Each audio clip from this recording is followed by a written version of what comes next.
Hi there, my name is Michelle, and I'm the author of the blog Hearthside. I've been working to make some video copies of my blog entries for accessibility reasons. And the one that I'm looking at currently is called Soul and Máni, the argument regarding gender. So, up to this point in my blog, I have been mostly, when I bring up deities, talking about male deities, and of course, I marketed my blog as being a female perspective. So where are all the goddesses? The reality is that I work with deities, both male and female, in my practice, and it's just whatever order I think of in order to present them to you and the meaning that I'm interpreting within the lore and to do with these deities.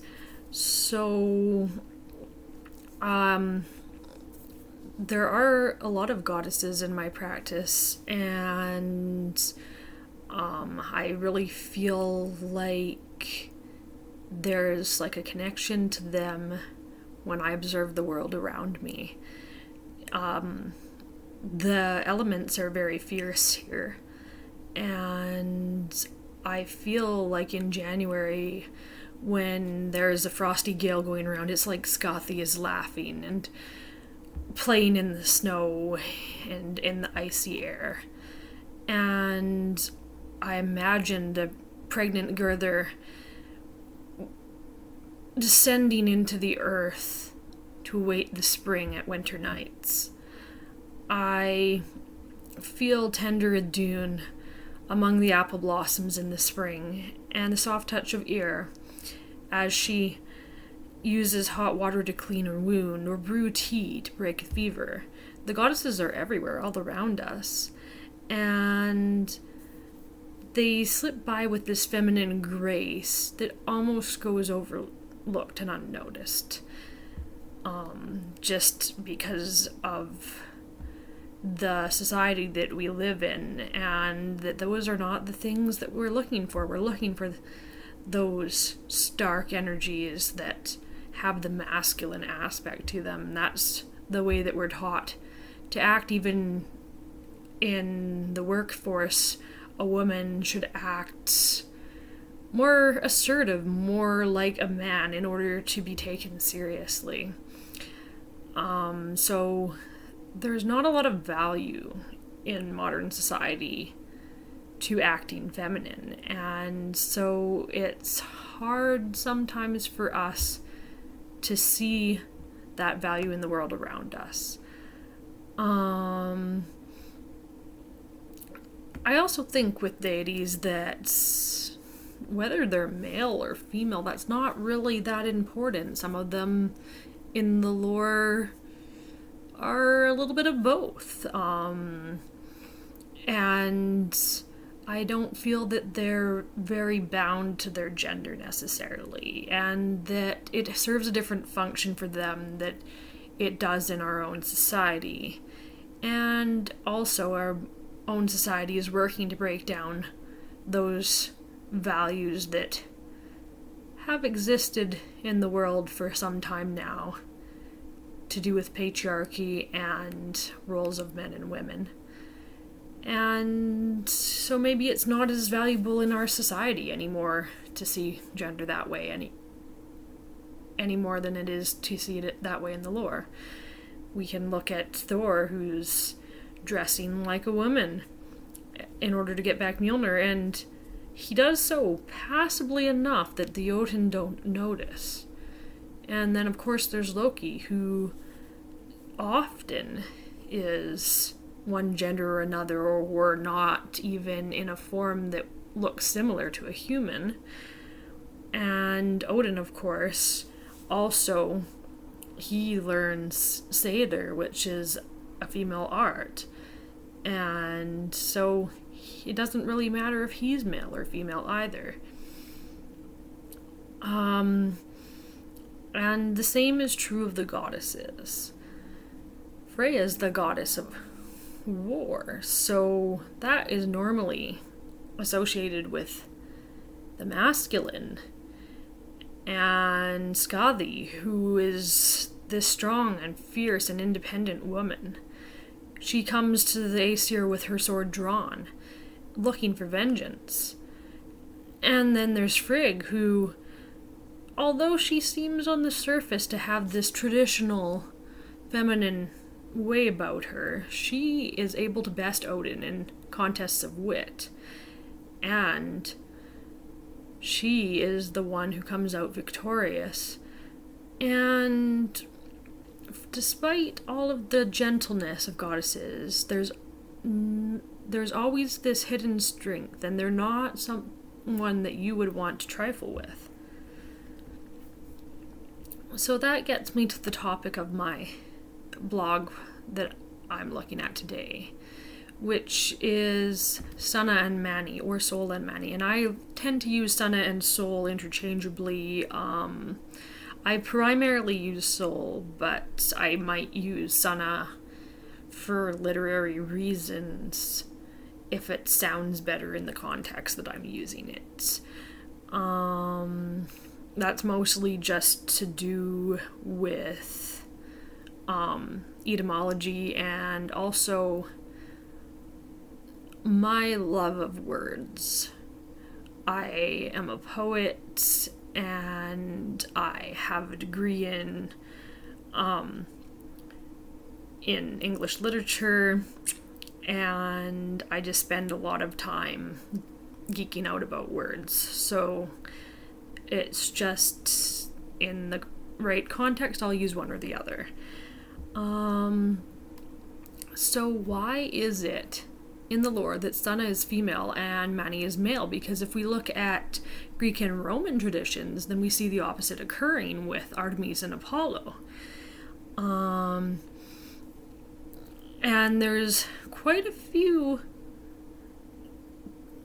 different traditions where the moon is female or night is female, and then the day or the sun are male. So what's going on in the Nordic lore? And wait, it's more complicated than just that, because if we have Soul and Máni, the feminine soul and the male Máni, they're not the same as dagger or not, day and night. And their genders don't align either. And yet, if you were going to match up Apollo, it would be with Máni and Artemis with Soul, because they pulled the chariots of the sun and moon. So, what exactly is going on here? And this is probably where we're making a mistake. And that's that, as humans, we're always looking to make connections between cultures and contexts, even if there's no connection there. So we see patterns and we want things to connect, even when they're not meant to.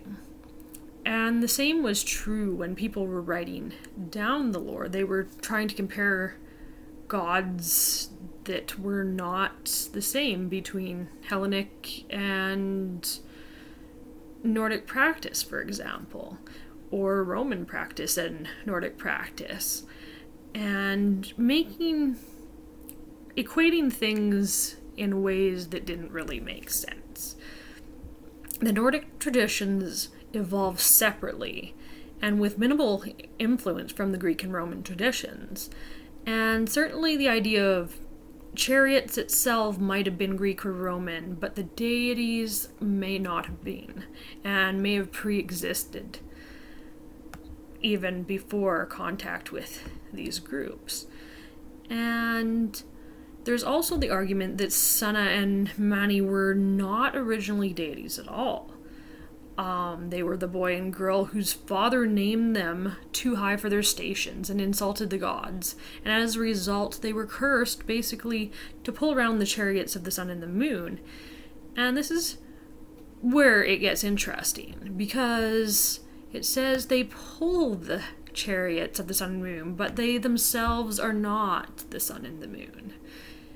So there's Sol, who pulls the chariot of the sun, who is also named Sol, and there's Máni, who pulls the chariot of the moon, and the moon is also named Máni. But were Sol and Máni, the sun and the moon, actually depicted in a form that would look similar to a human, although they would be gods? Or were they just seen as these celestial objects? It's not clear.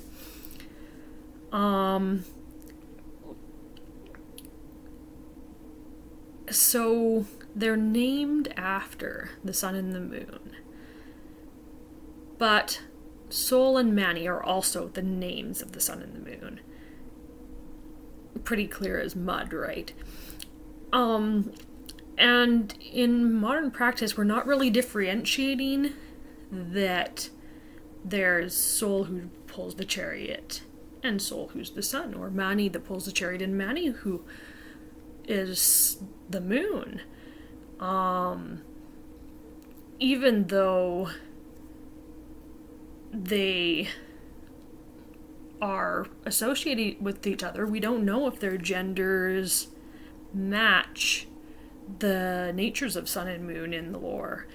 And we don't know what relationship they have beyond pulling chariots.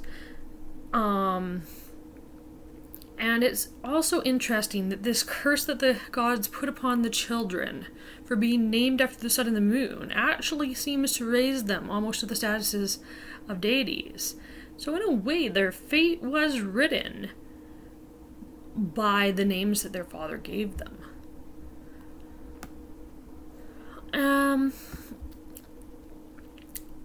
The nature of the sun and moon and those who pull the chariots is so intertwined that they personify the same traits, and so differentiating between them at this point in time is pretty much a waste.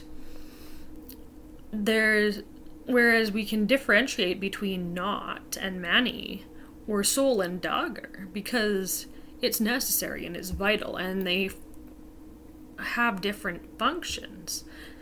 And the lore is full of a lot of names for day and times of day and times of night, and each seems to be its own being or deity, which is really interesting and unique to Nordic mythology, and can be pretty confusing. The other thing that I can note about this is that we can assume that the Anglo-Saxons as well believed that the sun was female and the moon was male. And the reason why I say this is we can see it evidenced even in modern English. There's all these stories about the man in the moon, which suggests that there was always some incarnation of Máni in the culture passed down over the centuries. Sunna becomes a bit more obscured because of the Christian influence and the wish to erase the divinity of the feminine. But the sun is called sun, which clearly comes from the same root as Sunna. And the Latin-based languages, it is all called Sol, such as the French Soleil.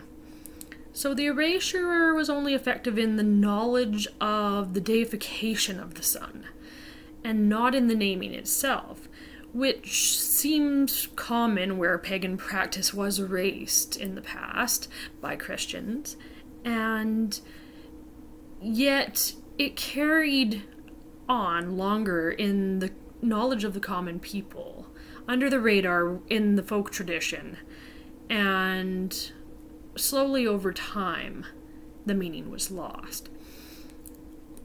So there's still the man in the moon today, But we don't know of the nature of this man other that he lives in or on the moon. And in some stories, he's associated with the moon being made of cheese because of the holes in the moon, of course. It doesn't really sound much like Máni. It's been watered down over time as traditions were forgotten and only small portions were remembered with each generation, and then new embellishments were added because, well, the story didn't make sense anymore. So they had to give it some sort of substance. Children asked questions and parents didn't know how to answer them. So they're making something up in order to try to keep alive the part of the story that they do remember. And slowly over time, this story changed. So we can also see that slowly over time, the moon was also changed in the perception of the people to take on the context of the feminine, described as delicate beauty, whereas the sun, being powerful and masculine and bright, was associated with male power. So the narrative shifted to enforce the patriarchy and to take power away from the feminine. And soon only the man in the moon was persisting as a children's bedtime story instead of the more complicated story that underlies the lore. So that's what I have got from my interpretation. Now, there's not a lot on Sol and Máni within the lore. A lot of it wasn't written down, wasn't seen as important, I suppose, or as seen as such common knowledge that it wasn't worth passing on. So just, yeah, some interesting things happening there with the gender that are worth exploring, and I would be interested in hearing if anyone else has any insights on it. You can reach out to me here on YouTube or on my Instagram, Facebook, and yeah, that's it. I hope you enjoyed this one and see you next time.